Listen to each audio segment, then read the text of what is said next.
Great, and good morning, everybody. We're here for our weekly touch base for the district-wide reopening committee. This is going to be a short meeting, as I was just saying, really just a check-in with everyone.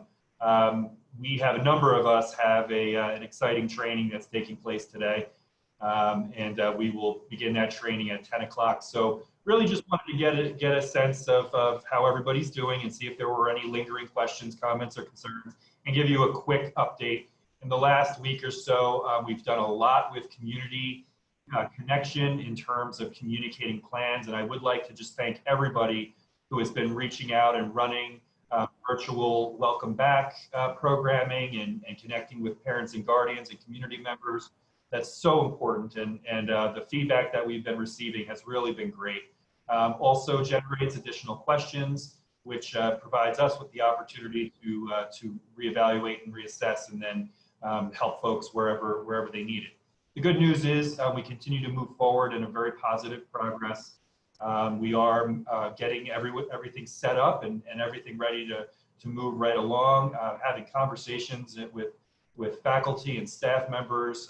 And I can tell you that folks, while of course there's the thinking about COVID-19, folks really are excited to get back to supporting our children and get back to the work that we all love to do. So, you know, despite COVID-19 and despite all the challenges that still exist out there, it is the beginning of another school year, and that's really exciting.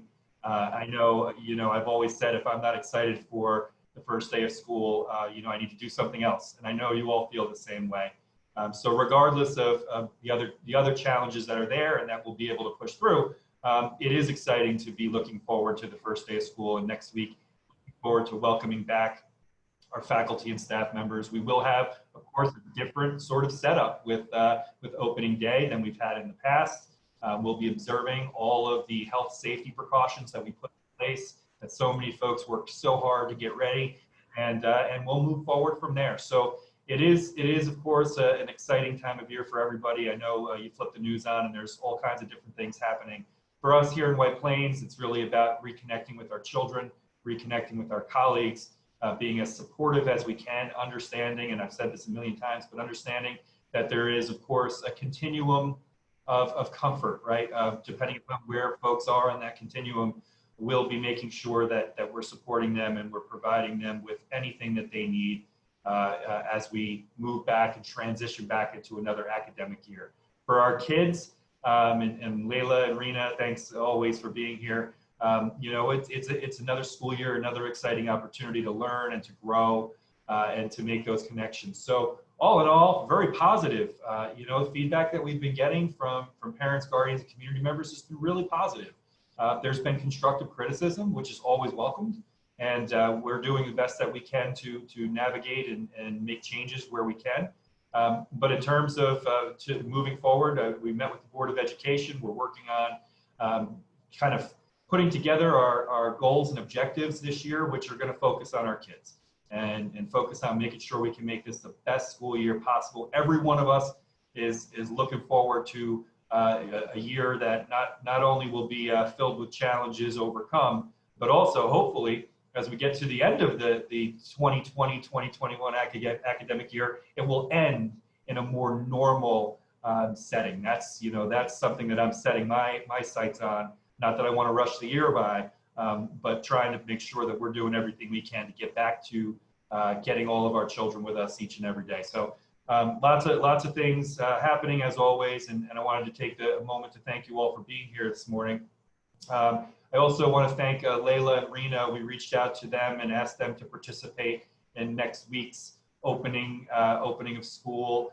And that's always fun, and hopefully you both will be able to be with us. You won't have to travel far, you just have to click on, which hopefully is helpful. And so with that, does anybody have any questions or any comments or concerns in terms of anything related to reopening?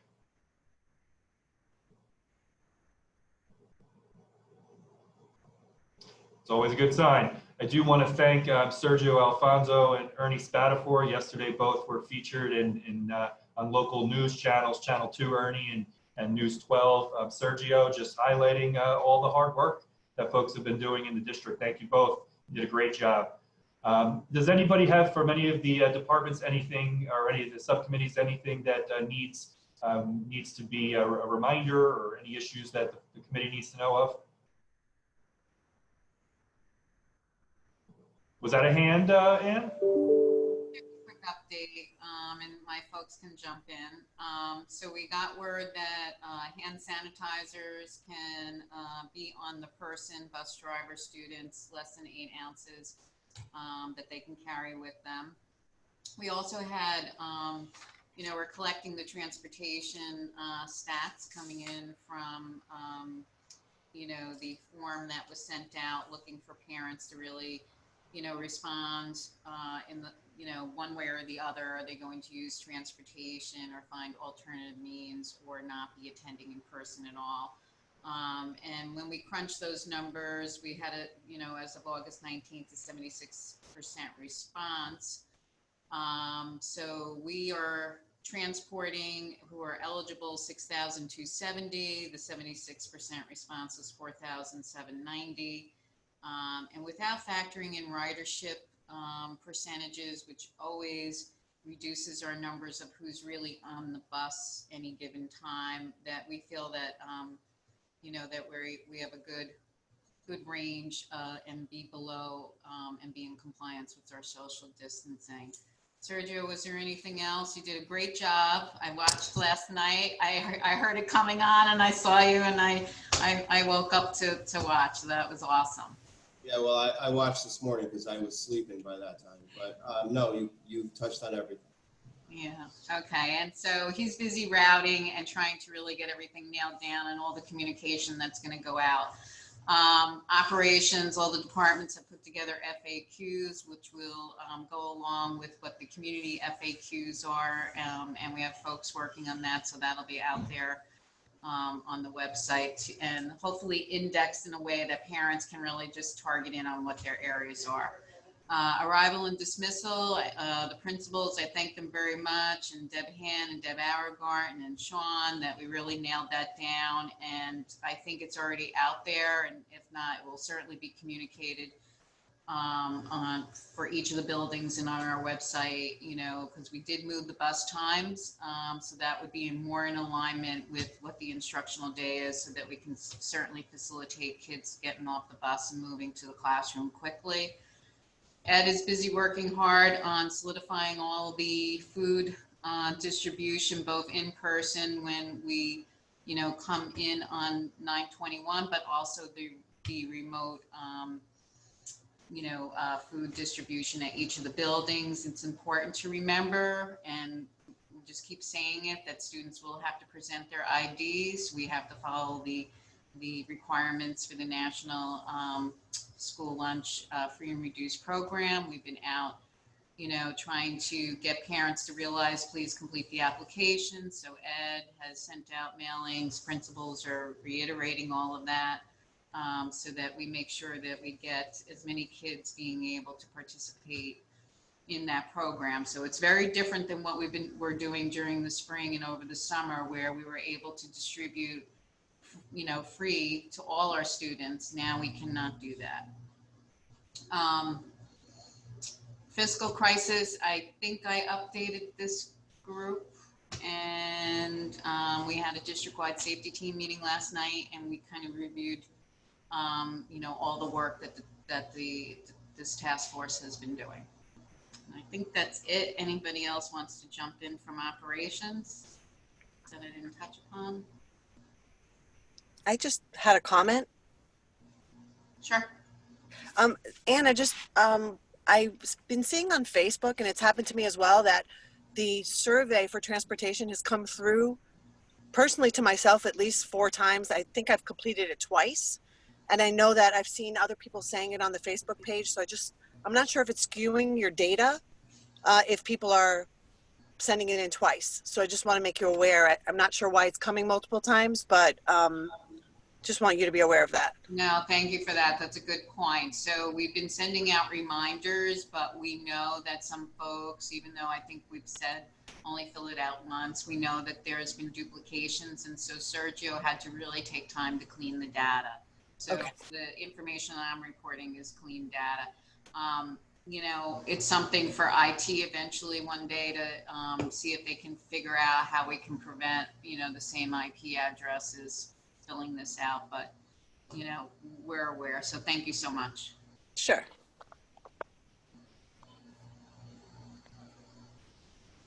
Okay, I think we're good. Thank you, Ann. And thank you also, Lisa, as well.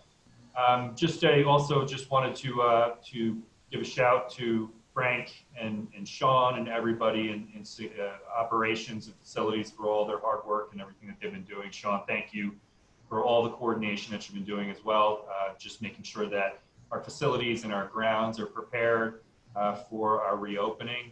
Lots of effort and a lot of effort over these past many months. So thanks all of you. And I think Mr. Pepper, did you have something you wanted to add? Yeah, I just thought I'd speak about HR for personnel staffing just for a moment. Obviously, we're in the weeds right now. We're immersed heavily into trying to make sure that we have enough staffing for September. There are really two primary areas we're looking at. One is we've had a pretty significant number of requests for accommodations from staff members who have underlying health conditions that we're currently it's an interactive process. So those are very time consuming. You have to either meet or speak to each person individually. And we have about 70 or so individuals who are asking for some sort of accommodation to assist them in coming to school and feeling safe. So that's going to take a little bit of time. On the child care side, there were about initially 40 to 50 requests. I've confirmed at least 20 that are going to need either consecutive or intermittent leave. Consecutive meaning they're eligible for 12 weeks of leave, and it can be intermittent, meaning maybe it's only a couple days a week, every week. We obviously have a concern about being able to adequately staff that. So we met with our substitute association, our substitute union yesterday, had a very good conversation. We've also posted and advertised for positions, but staffing is going to be challenging. There's no question about that. We're also working on a very, very tight turnaround with this. We have some of our staff members who still don't know exactly what their needs are in terms of the child care piece, because their individual schools have not notified them as to when their children will be attending school. So this is a little bit of a concern, for me at this point. I was able to finalize all of the child care, at least connect with all of the individuals who are asking for child care last night. There's still some individuals who don't know what their needs are. And as we work through it, I'll continue to report back to the superintendent and make them aware of where we are. Particularly challenging, obviously, is going to be some of those harder to fill positions, biology, those kinds of things can be in particular very, very difficult to fill. And we have a couple of those types of positions and requests for childcare. So I'll continue to update the cabinet and the superintendent, and we'll do our best to get through this as quickly as we can. But it is a labor-intensive process. Thank you, Mr. Pepper. Yeah, and certainly not a process that. You see the code return? You see the code in the that means it works. I just have to get your. Certainly not a process that is unique to White Plains for sure, and appreciate your hard work there. I do see your hand, Ms. Herzenberg. You'll let us know when you're all set. I think I could do this. Excuse me. Just a question for HR. The numbers, is that still including support staff, or is that strictly the teachers? It's a combination. The vast majority are teachers, but there are a number of support staff that are also seeking accommodations or have child care concerns. But obviously the bigger number is on the staffing side. I would say it's probably 90% teachers and 10% support staff at this point. Thank you very much. Thanks, Adele. Kara. Hi, so Mr. Pepper, I was just going to ask if you could reiterate that this is an evergreen process, because our staff members are really, really stressed and really anxious about their ADA accommodations, given the CDC guidelines about where they fall at who might be at increased risk and who is in fact at increased risk. And I know folks are coming back into the buildings and that we have some time before students will come, but if you can reiterate again about that the process is ongoing and not static. It very much so is an evergreen process. And one of the things I've been encouraging the staff members to do is to take advantage of the phase-in that Dr. Ricca has proposed for the district. So if they're comfortable, to please come in right from the beginning before we have the large numbers of students in. Take a look at their classroom, look at the layout of the classroom. Is there anything in terms of the layout that we can do to make it a safer situation for you? Look at your schedule. Are you expected to move around the building a lot, or are you pretty much in one room where you have better control over your environment? Look at the size of your classes. We know that we're going to have reduced numbers, but we also understand that some parents may elect not to send their children to school, and that may reduce the numbers even a little further. So, with that is their ability to, have students not sit in close proximity to the teacher's desk, maybe no one in the front row, for example.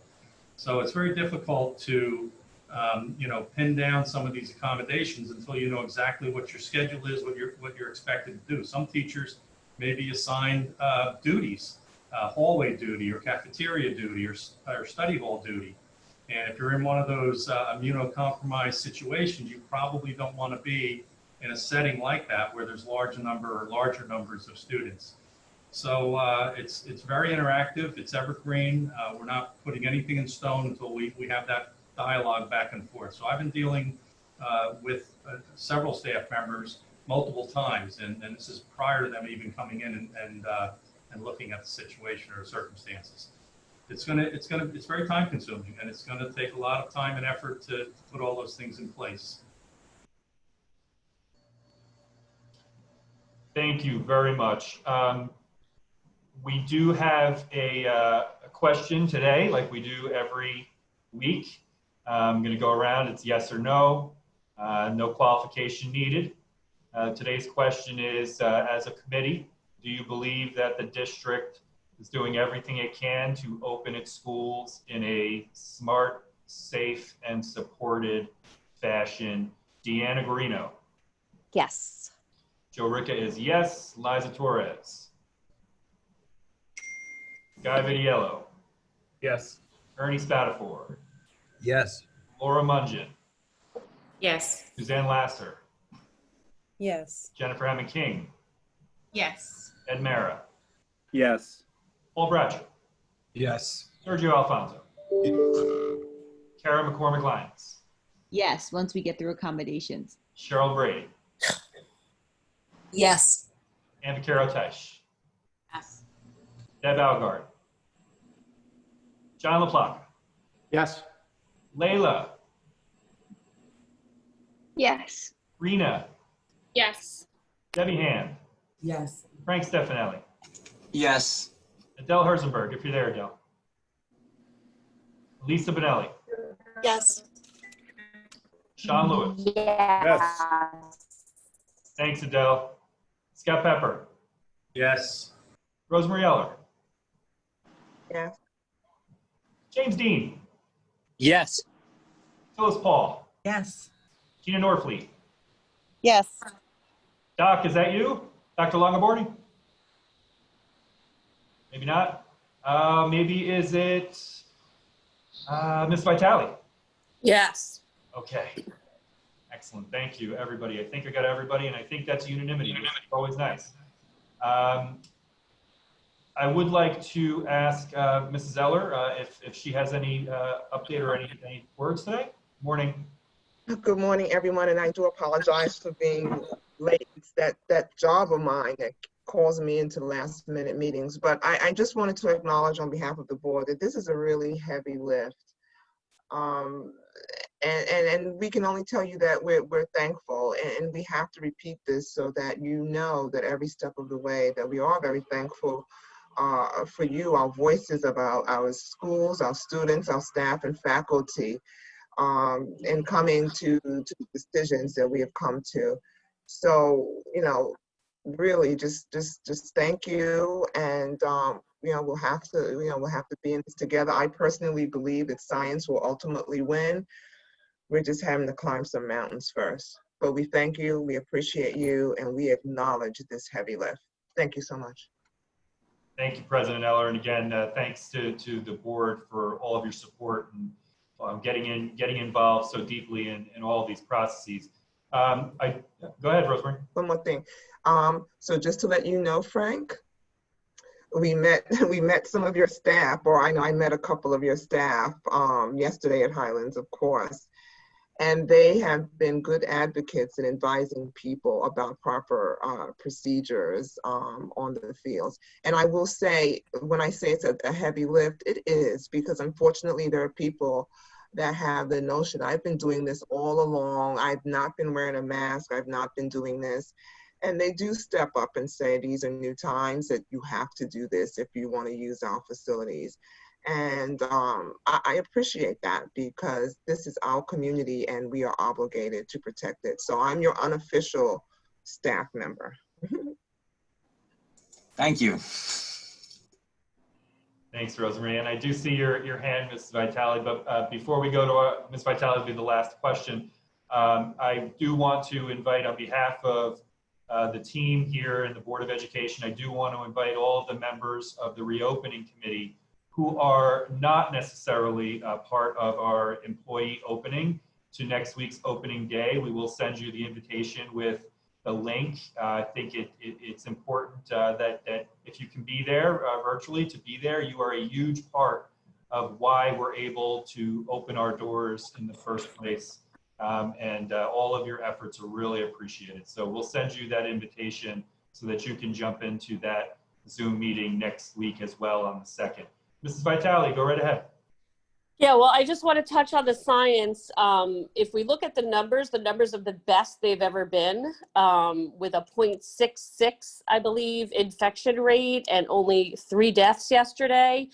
So I really think that we need to look towards our phased-in approach, going towards more opening under the circumstances, because and then reevaluate if we need to close later. But really, based on the numbers, this is the time to open and to go in-person learning.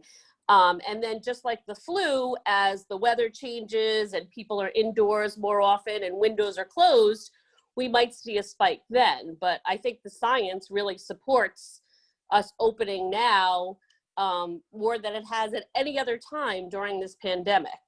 And then that being said, I have a question. I kind of was under the impression that Matt Cameron would be on this call today, because I did see that the governor and White Plains, we did post it on our Instagram page that, sports have the go-ahead to open September, start playing September 21st. Some sports are permitted to do competition, while others are just permitted to practice. But I'd like to know how the district is going to approach that. I'm all for sports, being a physical therapist, but I think it's very contradictory to say that our children can't go to school, but they can play sports. And I just wonder how our parents that are opting to send their kids to school are going to be able to manage this. Your kid's not in school all day, but somehow you have to get them to the field at 3 o'clock in the afternoon to practice. So I'm just wondering how as a district and a community we're approaching this.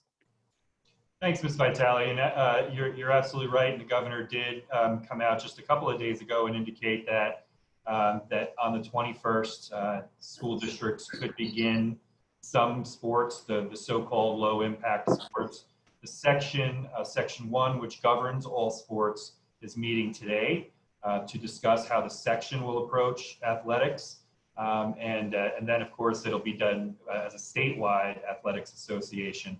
So Mr. Cameron will be sharing more information with our student athletes once the actual planning comes through from the section and from the athletic association. As you can imagine, because this is interscholastic sports, it's not an individual school district decision. It really is done collaboratively throughout the entire section. So once we have more information related to that, we'll continue to share it with the reopening committee. The reopening committee, as you know, for everybody, is not disbanded. It isn't disbanded when we open our doors on the 10th for our children and our faculty and staff members, and we'll keep having our meetings. Next week's meeting, of course, is during our opening, so during that time, you already have it on your calendar to be able to participate in that opening. And we'll give you more information as we have it. I'm not sure if does that answer the question related to athletics? Well, I understand that it's a section decision, but how are you as a district going to handle it? If a parent chooses that their child cannot go to school and can be fully remote, are they going to be allowed to participate in a sport? I mean, because that's really kind of what we've talked about in the past, how some people's actions don't back their words. Like, oh, it's okay that I don't want my child in school, but I'm okay with them going to play a sport every day after school. That's right. And the school district doesn't get in the way of parent and guardian decisions in any place it doesn't need to.